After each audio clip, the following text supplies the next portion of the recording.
to the very heart of who we are. Are we citizens of the greatest democracy on the face of the earth? Are we captains of our own fate? Or are we merely pawns in the geopolitical strategies of shadowy international financiers? Financiers that may even control our own Federal Reserve.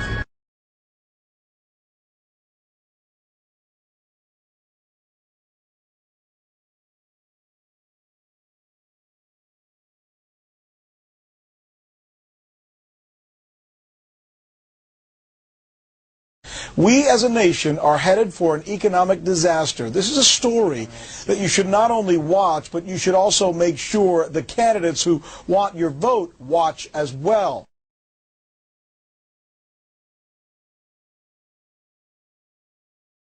There's a dollar crisis out there, and people's money is being stolen. People who have saved, they're being robbed.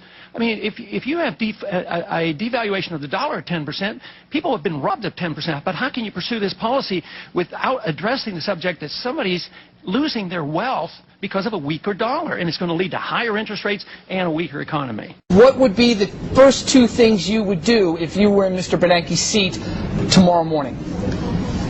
I would abolish the Federal Reserve and I would resign. Step one is abolish the Fed, and step two is resign. How would this help the 300 million Americans that you say aren't being helped out by the Fed's activities yesterday? Then we don't have anybody printing money. We don't have inflation in the land. We don't have a collapsing U.S. dollar. We start to have a sound currency again, and we start to get rid of inflation.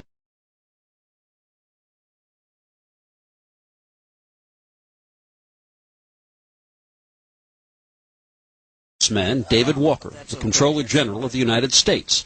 That's the government's accountant-in-chief. Daunting fiscal reality. For the last few years, he's been going around the country telling anyone who will listen that we're headed for an economic train wreck of catastrophic proportions. That any serious candidate for the president, and most importantly, the two nominees for the major parties, that they make fiscal responsibility one of their top three priorities.